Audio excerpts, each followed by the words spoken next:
Good morning students. आज हम class 9 का भूगोल सब्जेक्ट क्या है?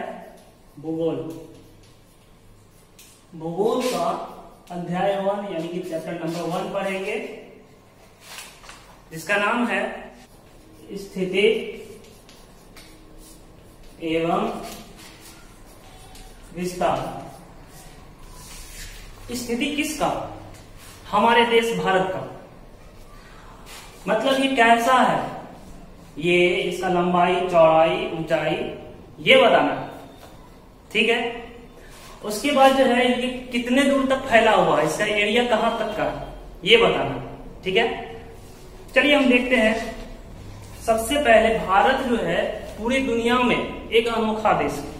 यहाँ पर इसका अपना प्राचीन काल से अब तक का जो है अपना कल्चर पाया जाता है, संस्कृति और सभ्यता पाई जाती है, ठीक है। ये एक ऐसा देश है जिसके नाम पर एक महासागर का नाम रखा गया है। आप लोग सुने होइएगा, हिंद महासागर नीचे की ओर है, हिंद महासागर, ठीक है। तो ये मात्र एक ऐसा देश है जो 3 ओर से समुद्र से घिरा हुआ है। मतलब इधर भी समुद्र है, इधर भी समुद्र है और इधर भी समुद्र है, ठीक है। इस कारण से यह एक प्रायद्वीप बन गया। जिस देश को 3 ओर से समुद्र घेरे उसे प्रायद्वीप कहते हैं। हमारा देश भारत क्या है? प्रायद्वीपीय भारत है, ठीक। अगर हम इसको 2 पार्ट में बांट दें, ठीक है, तो ऊपर का पार्ट उत्तरी पार्ट कहलाएगा, जिसे नॉर्थ कहते हैं, और नीचे का दक्षिणी भाग कहलाएगा, ठीक। इस साइड में पश्चिम और हमारे इस साइड में क्या कहलाएगा? पूरब। पूरब को ईस्ट कहते हैं, यानी ईस्ट, वेस्ट, नॉर्थ, साउथ, पूरब, पश्चिम, उत्तर और दक्षिण, ठीक है। तो अगर हम इसको अगर देखें तो नीचे का भाग कुछ पतला होता चला गया है, ऊपर का भाग जो है कुछ ज्यादा ही चौड़ा है। अतः हमारा भारत जो है त्रिकोण के जैसा, त्रिभुज के जैसा है, ठीक है। चलिए देखते हैं स्थिति। स्थिति कैसी है? अगर हम ग्लोब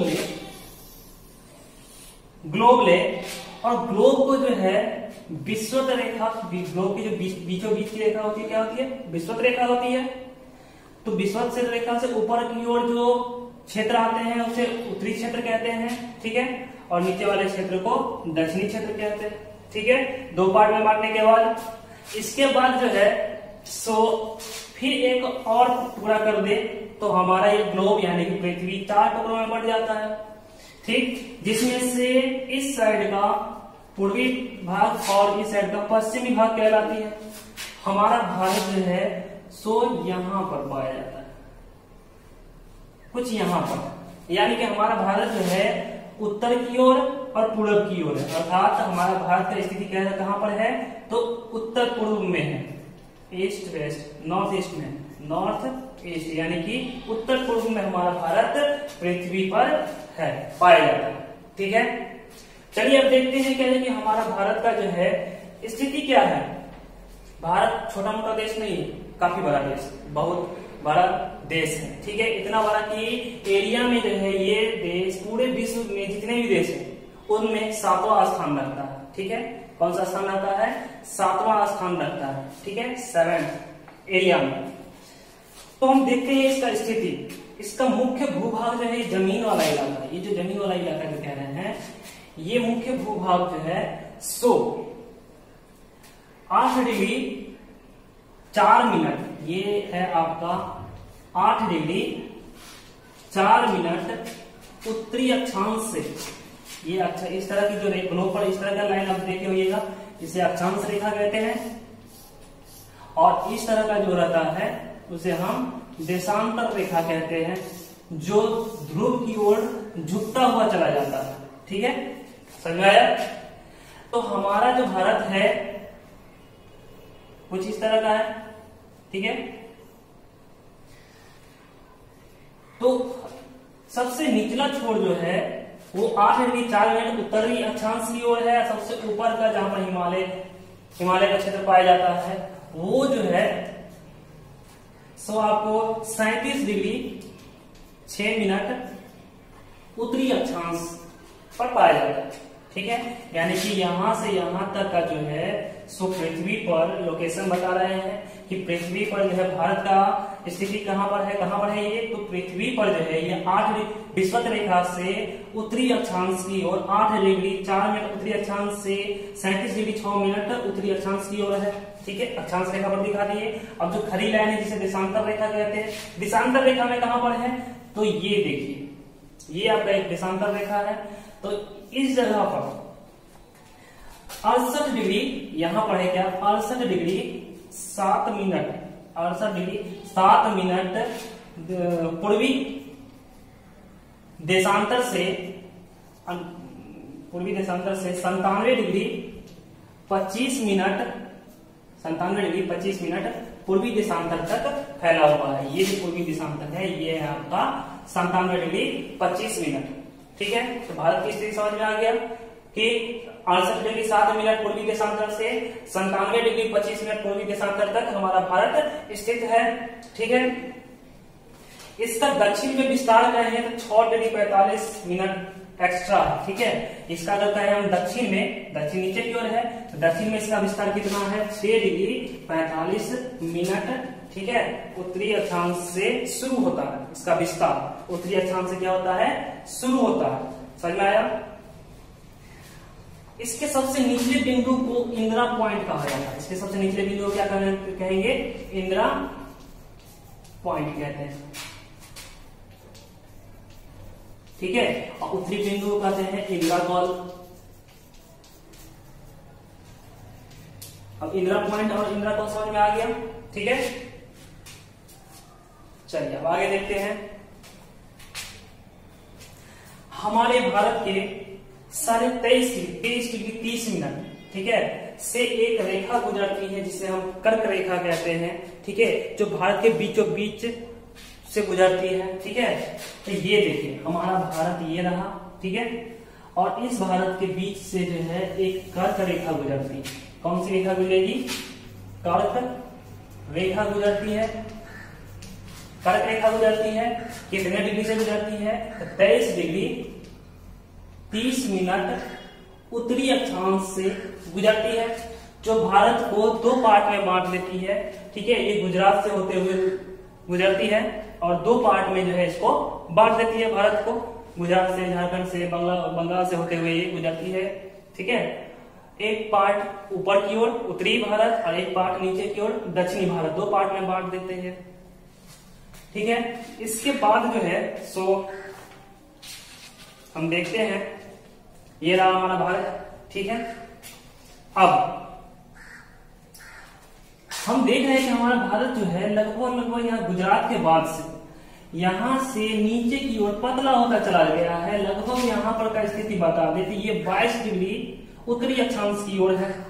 ठीक है, हमारा भारत जो है 22 डिग्री उत्तरी अक्षांश से जो है नीचे की ओर पतला होता चला गया है। इसके बाद जो है सो हम देखते हैं कि भारत में यहां से नीचे पूरा समुद्र है। ठीक है, ये सब किसमें है, समुद्र में है। ये सब किसमें है, समुद्र में है। तो भारत का जो ये लाइन कहलाएगा, ये जो बाउंड्री है, इसे हम तटीय रेखा कहते हैं। तटीय रेखा कहते हैं। ठीक है, और बाकी जो है ये जमीन से सटा हुआ, पानी से सटा हुआ तटीय रेखा। और बाकी इसके बगल में क्या, यहाँ पर तो बांग्लादेश है। कौन सा है, बांग्लादेश है, बांग्लादेश है। ठीक है, दूसरा देश हो गया, विदेश हो गया। ये जमीन से सटा हुआ है, तो जमीन से सटा हुआ यहां से लेकर के यहां गुजरात तक जो है सो मुख्य भूभाग है। कौन सा भाग है, मुख्य भूभाग है, जो जमीन से सटा हुआ है, पानी से नहीं सटा हुआ। इस मुख्य भूभाग का जो लंबाई है 15,200 किलोमीटर है। अगर यहां से हम शुरू करें ना अपना, तो यहाँ गुजरात तक में जो है 15,200 किलोमीटर लंबाई है मुख्य भूभाग से जमीन से सटा हुआ भारत का बाउंड्री। ठीक है, उसके बाद सिर्फ जमीन से सटा हुआ बता दिए। अब सिर्फ यहां से यहां तक का जो समुद्र से सटा हुआ है, जिसे तटीय भाग कहते हैं। ठीक है, उस तटीय भाग का लंबाई है 6,100 किलोमीटर। 6,100 किलोमीटर। लेकिन आपको पता होगा कि हमारे भारत के अंतर्गत ही ये अंडमान निकोबार आता है, अंडमान निकोबार द्वीप समूह आता है, ठीक है, द्वीप समूह आता है। अगर हम इसको भी, इसका भी क्षेत्रफल, इसका भी क्षेत्र अगर शामिल कर लिया जाए, ठीक है, हमारे तटीय भाग में इसकी लंबाई हो जाती है 7516.5 किलोमीटर, ठीक है। इस तरह से देखते हैं तो हमारा तटीय भाग जो है का क्षेत्र थोड़ा बहुत बढ़ जाता है, ठीक है, बढ़ जाता है। अगर तुलना किया जाए तो हम देखते हैं कि हमारा मुख्य भूभाग का जो क्षेत्र लंबाई है, ठीक है, वो तटीय रेखा के ठीक 2 गुनी है, यानी कि ये ज्यादा है मुख्य भाग की लंबाई और तटीय रेखा की लंबाई कम है। तटीय मतलब समुद्र की ओर से जो बाउंड्री लगा हुआ है उसकी लंबाई क्या है, कम है, ठीक है। चलिए अब आगे देखते हैं क्या क्षेत्रफल के अनुसार अगर हम देखें, ठीक है, तो भारत का जो क्षेत्रफल है, भारत का क्षेत्रफल कितना है, 32,87,263 स्क्वायर किलोमीटर। इसे शॉर्ट में 3.2, ठीक है, 3.2 लाख किलोमीटर कहा भी जाता है, ठीक है, 3.2 लाख किलोमीटर स्क्वायर कहा जाता है, ठीक है। ये इसका भारत का क्षेत्रफल है जो पूरे विश्व में 7वां स्थान रखता है, ठीक है, जो पूरे विश्व में देवता क्या स्थान रखता है, 7वां स्थान रखता है, ठीक है। इस भारत देश से सटा हुआ एक और देश है, ठीक है, जिसे हम श्रीलंका के नाम से जानते हैं, जिसके बीच भारत और श्रीलंका के बीच में एक पुल है, ठीक है, जिसे हम आदम का पुल कहते हैं। ये जो है भारत के आदम का पुल जो है, इस पुल पर एक मंदिर है जहां से श्रीलंका की दूरी जो है मात्र 24 किलोमीटर, मात्र 24 किलोमीटर है, ठीक है। चलिए अब आगे देखते हैं। ऐसा है हमारा भारत का आकार। ये हमारा भारत की स्थिति पहले ग्लोब में देख लिए और भारत का आकार देख लिए हैं। चलिए अब आगे देखते हैं। एक प्रश्न आएगा कि अगर भारत 7वां नंबर पर क्षेत्रफल के अनुसार भारत 7वां नंबर पर है तो पहला नंबर पर कौन है? ऐसा भी होगा ना कि पहला नंबर, दूसरा नंबर, तीसरा नंबर, 4, 5, 6 उसके 7, यानी कि यहाँ 7 नंबर पर भारत है तो इससे ऊपर और भी कई सारे देश होंगे। तो सबसे बड़ा जो देश है वो है रूस। क्षेत्रफल के अनुसार सबसे बड़ा देश कौन सा है? तो वो रूस है। उसके बाद और भी कई सारे नाम बताए गए हैं, रूस, कनाडा, संयुक्त राष्ट्र अमेरिका जिसे हम यूएसए कहते हैं, ठीक है। उसके बाद है चीन, फिर ब्राजील, ऑस्ट्रेलिया और 7वां है हमारा देश भारत, ठीक है। इस तरह से देखते हैं तो हमारा भारत देश का जो है 100 स्थान क्षेत्रफल के अनुसार 7वां है पूरे पृथ्वी पर, पूरे देश में, ठीक है। अक्षांशीय विस्तार और देशांतरीय विस्तार वो भी आपको बता दिए हैं। एक बात बड़ा ये देखते हैं कि हम जब सूर्योदय होता है तो ये आपको पता है कि ये ईस्ट है जिसे हम पूरब में कहते हैं, पूरब कहते हैं, और ये पश्चिम है, वेस्ट। तो जब भी हम सूर्योदय को देखते हैं, जब सूर्य का निकलना शुरू होता है, ठीक है, तो सूर्य की रोशनी हमेशा पहले ईस्ट की ओर पड़ता है, उसके बाद वेस्ट की ओर जाता है। तो यहाँ का देशांतर और यहाँ का देशांतर में 2 घंटे का अंतर पाया जाता है। इसलिए सूर्य की रोशनी यहाँ पर, यानी कि जो जगह यहाँ पर जो राज्य है अरुणाचल प्रदेश, तो यहाँ अरुणाचल प्रदेश में सूर्योदय 2 घंटा पहले होता है, वहीं गुजरात में 2 घंटा बाद में होता है सूर्योदय, ठीक है। सूर्यास्त का भी वही स्थिति है। लंबाई लेते हैं कि गुजरात से लेकर अरुणाचल प्रदेश यानी कि पूरब से पश्चिम तक का जो है चौड़ाई कितना है या लंबाई कितना है, ठीक है। तो लंबाई है 32-14 किलोमीटर और चौड़ाई कितना है 29-33 किलोमीटर, ठीक है। समझ में आया? लंबाई आपको चौड़ाई आपको दोनों पता चल गया, इसमें कोई दिक्कत नहीं होना चाहिए। चलिए अब आगे देखते हैं। एक और बात जानकारी आपको बता चुकी थी कि भारत के बीच से जो है कौन सी रेखा गुजरती है, तो कर्क रेखा गुजरती है। शायद मिल गया है कर्क रेखा, गुजरती है। और ये भी बताती है कितने डिग्री पर ये गुजरेगी, तो 23.5 डिग्री पर गुजरती है। ठीक है, 23.5 डिग्री उत्तरी अक्षांश से ये गुजरती है भारत के बीचों बीच से, जो भारत को 2 टुकड़ों में बांट देता है, 2 भाग में, एक उत्तर भारत, एक दक्षिण भारत। ठीक है, अब आगे देखते हैं कि भारत से सटा हुआ देश कौन कौन सा देश है। जैसे कि आप लोगों को पता होगा कि यहाँ पर नेपाल रहता है। कौन सा देश है? नेपाल, भूटान, म्यांमार,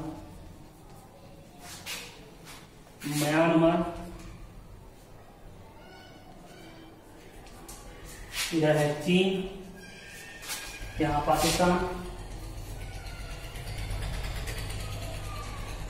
अफगानिस्तान। ठीक है, एक और है बांग्लादेश।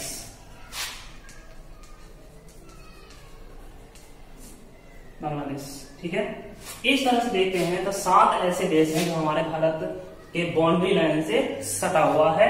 पाकिस्तान, अफगानिस्तान, नेपाल, भूटान, चीन, म्यांमार और बांग्लादेश। तो ये हमारे देश से सटा हुआ अन्य 7 देश हैं। ठीक है, उसके बाद आगे देखते हैं, ये हमारा भारत और विश्व के अन्य देशों के साथ जो है संपर्क की स्थिति है। हमारे भारत का संपर्क मतलब कुछ आज के समय से नहीं है, बहुत ही प्राचीन समय से। बहुत ही प्राचीन के समय से कहने का मतलब क्या कि बहुत समय पहले, ठीक है, कि लोगों का आना जाना, यानी कि ईसा मसीह के जन्म से पहले लोगों का आना जाना, दूसरे देश से लोग हमारे देश में आते थे। लेकिन पहले जो है जमीनी मार्ग से आते थे, स्थलीय मार्ग से आते थे। ठीक है, कहीं से भी आते थे तो स्थलीय मार्ग से यानी जमीन से होकर के आते थे। ठीक, उसके बाद जब सन 1498 में वास्को डी गामा जो कि एक पुर्तगाली था, यूरोप से भारत आया, उसके बाद जो है भारत आना जाना समुद्री मार्ग से शुरू हो गया। ठीक है, तो हमारे भारत देश में लोग विदेश से लोगों का आना जाना जो है सो दोनों रास्ते से हो गया, एक स्थल मार्ग से और एक जलीय मार्ग से। ठीक है, भारत के पड़ोसी देश अभी आपको बता चुके हैं कौन कौन से भारत के पड़ोसी देश कि पाकिस्तान, बांग्लादेश, म्यांमार, भूटान, नेपाल, चीन, अफगानिस्तान। इसके साथ साथ एक और है श्रीलंका। ठीक है, ये भी हमारा पड़ोसी देश है। ठीक है, चलिए अब आगे देखते हैं। भारत में, ठीक है, भारत में कई सारी नदियां बहती हैं। भारत में कई सारी नदियां बहती है। ठीक है, जिसमें से एक मुख्य नदी है गंगा नदी। ठीक है, मुख्य नदी कौन सा है? गंगा नदी, जो भारत का सबसे लंबा नदी है। ठीक है, और वहीं अगर हम दक्षिण भारत में देखें, दक्षिण भारत में भी एक नदी बहती है जिसे हम गोदावरी कहते हैं। गोदावरी नदी है। ठीक है, जिसे दक्षिण की गंगा कहा जाता है। तो भारत की सबसे लंबी नदी कौन सी नदी हो गई? गंगा नदी है। ठीक है, इसके अलावा भारत में और भी कई सारे नदियां हैं जो भारत में बरसात के समय में कई सारे जगहों से पानी लाने का कार्य करती है। ठीक है, जो उनमें से बहुत सारी नदियां जो है गंगा नदी में आके मिल जाती है। ठीक है, जिसमें से एक कोसी नदी भी है। लेकिन ये कोसी नदी एक ऐसी नदी है जिसका रफ्तार जो है सो बहुत ही खतरनाक होता है, यानी कि ये अपना रास्ता जो है हमेशा बदलते रहती है। ठीक है, तो हमेशा अपना रास्ता बदलने के कारण कोसी नदी को जो है, कोसी नदी के पानी के कारण जो है बहुत सारे जान माल की हानि होती है। ठीक है, और ये मुख्य रूप से बिहार, यहाँ पर जो है सो बिहार का क्षेत्र है। तो बिहार में मुख्य रूप से जो है ये कोसी नदी का पानी जो है बर्बादी का एक कारण बनती है, जान माल का नुकसान करती है। इसलिए कोसी नदी को बिहार का शोक कहा गया है, क्योंकि ये सबसे अधिक मार्ग बदलने वाली नदी है। ठीक है, समझ में आया? ये तो हमारा स्थिति, आकार, ठीक है, विस्तार, इतना तो समझ में आ गया है। अब जब हमारा देश भारत आजाद हुआ, जब हमारा भारत देश आजाद हुआ तो क्या हुआ कि और भी कई सारे देश बने। तो अन्य देश के बीच में, हमारे भारत और अन्य देशों के बीच में जो है सो कुछ लाइन को तैयार किया गया ठीक है, जिसे हम बाउंड्री कहते हैं, बॉर्डर कहते हैं, ठीक है। तो कुछ बॉर्डर को तैयार किया गया, उन बॉर्डर की चर्चा हम अभी करते हैं। तो देखिए, सबसे पहले जो है कि हम देखेंगे सबसे पहले कि मैं 3 रेखाएं हैं। एक है मैकमोहन रेखा,